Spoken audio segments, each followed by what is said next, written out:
Welcome to Bodhi classes.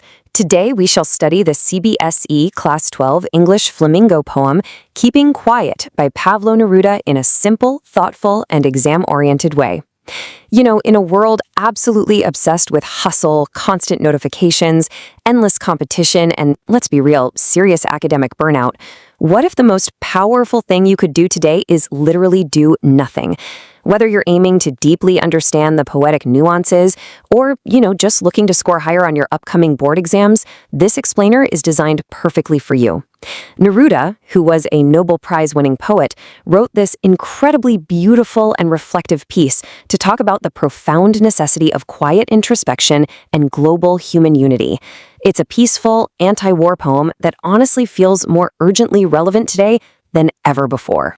Okay, let's jump right into this explainer with the poem's very first lines. Neruda writes, "Now we will count to 12, and we will all keep still." With these incredibly simple words, the poet is inviting the entire world to enter a shared, universal moment of silence. He's essentially asking us to just hit pause on our chaotic lives. But why the number 12? Well, it's a deeply symbolic choice. 12 represents the 12 hours on a clock face, or the 12 months in a year, basically encompassing all of our shared human time. By using this number, he's asking us, just for once on the face of the earth, to not speak in any language and to stop moving our arms so much. It's about uniting everyone, totally regardless of their time zone or background. Now, this brings us directly to a key question from your CBSE textbook. And trust me, you should definitely be prepared for this one. What will counting up to 12 and keeping still actually help us achieve? Why exactly does Neruda ask everyone across the entire globe to do this? I mean, it sounds like such a simple request, right? Just stop talking, stop moving. But the outcome he envisions is profound and entirely transformative for all of humanity. This profound pause creates what the poet calls an exotic moment. Just imagine it for a second. Our fast-paced modern cities becoming perfectly, absolutely still. There'd be no rushing. The constant deafening roar of engines running would finally just cease. We would all be together in what he describes as a sudden strangeness. And it's exotic because it is so incredibly rare. In our modern world, we're always moving, always competing. By stopping our arms from moving, which poetically speaking means stopping both physical, exhausting labor and the use of violent weapons, we actually break free from our mechanical routines and finally experience true, unbroken unity. And this silence isn't just some theoretical concept. It has immediate, practical effects on our world. In this quiet moment, all violence simply stops.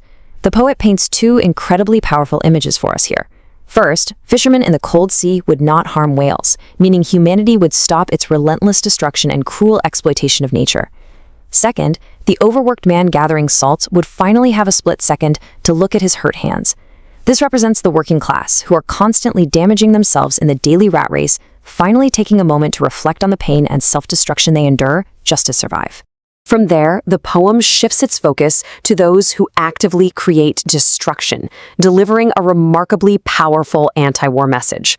Neruda addresses those who prepare green wars, which basically means wars against the environment, and wars with gas, wars with fire. These are the politicians, the dictators, the scientists creating weapons of mass destruction. He points out the ultimate tragedy of their actions. They're fighting for a victory with no survivors. I mean, what good is winning a war if everyone is dead? It's fascinating to think that while this was written way back in the mid-20th century, it perfectly mirrors today's pressing environmental crises and political tensions. And this brilliantly illustrates the poet's proposed solution. Instead of fighting for these hollow, devastating victories, war makers would put on clean clothes. This is such a beautiful, vivid metaphor. Putting on clean clothes symbolizes adopting a fresh, peaceful mindset. It's literally and figuratively washing the blood of hatred right off their hands. Instead of being bitter enemies, they would walk about in the shade together as brothers, just doing nothing but existing in peaceful harmony. But hold on. Here is a crucial question, often asked in exams, and it's a spot where a lot of students accidentally get confused. It's super easy to misinterpret his words here. By asking us to do nothing and keep still, is Neruda advocating total inactivity and death? Does he want us to stop living entirely, freeze in place, and just become lifeless statues?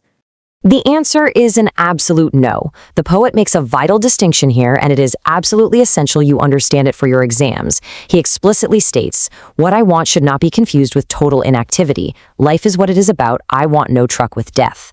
So, keeping quiet is an active, conscious, life-affirming pause. It's designed for self-reflection and healing. Total inactivity, on the other hand, means death, the absolute end of life, and he outright refuses to associate with that. He wants us to pause so we can live better, not so we can stop living altogether. Now, this builds into another crucial textbook concept you really need to master. What is the deep sadness Neruda describes in the latter half of the poem? He mentions that a huge silence might interrupt this sadness. But what exactly is making us so profoundly, universally sad in the first place? Well, this sadness comes from our single-minded rush to keep our lives moving. Think about your own daily life for a second. The modern student's rat race, constantly preparing for exams, stressing about future careers, chasing marks without ever taking a moment to just breathe and actually understand yourself. We are so obsessed with progress and moving forward that we completely lose touch with our own minds. Furthermore, humanity as a whole is constantly threatening itself with death through endless wars, nuclear weapons, environmental destruction. The silence Neruda proposes is really the only cure for this modern human sadness. It gives us the space to finally understand what we're actually doing to ourselves in the planet.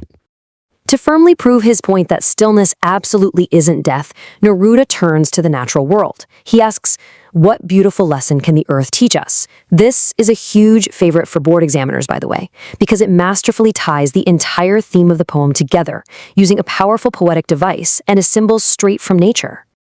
The earth is our absolute greatest teacher here. Think of the deep, freezing cold of winter. During winter, everything seems dead, frozen, and completely still, right? The trees are bare, the soil is hard, the seeds are buried deep underground, totally unmoving. But it isn't dead at all. It's merely resting, quietly preparing in the dark. When spring finally arrives, that apparent stillness dramatically gives way to vibrant life, bursting with fresh blooming flowers and green shoots. Just like the earth, human beings desperately need a period of quiet hibernation, like a mental rest, to rejuvenate our exhausted spirits and emerge renewed, wiser, and honestly far more vibrant. So, for your exams, you absolutely must lock down these 3 key symbols. First, counting to 12 represents the 12 hours on a clock or the 12 months of the year, bringing a profound sense of global unity and shared human time. Second, silence is the ultimate symbol for peace and introspection, a complete break from our destructive noise. And third, clean clothes, as we explored earlier, signify a brand new perspective, literally washing away the blood of hatred, violence, and war to embrace true universal brotherhood. Seriously, jot these down. They are perfect keywords for your answer writing.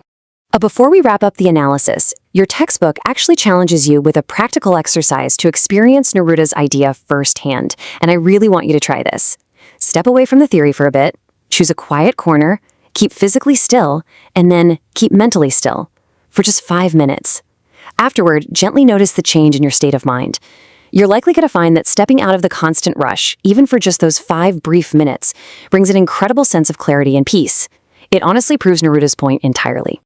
To lock this perfectly into your memory before your exams, trace the journey with me through our Bodhi class's recap mind map. It all starts with a simple moment of silence. That silence naturally leads to deep introspection, really looking inward. Introspection naturally brings peace. With genuine peace, there is no violence against fellow humans or nature. This fosters deep self-understanding, completely curing our modern sadness. We remember the Earth's lesson, that stillness holds the promise of life, and finally, this entire transformative process leads to global renewal and brotherhood. Ultimately, this beautiful piece of literature shows us that just by keeping quiet, we can genuinely begin to change our entire world. So I'll leave you with this final, provocative question to ponder. What are you going to do with your first 5 minutes of silence today? This poem teaches us that sometimes a meaningful pause, silence, and self-reflection can save humanity from violence and confusion. Like, share, and subscribe.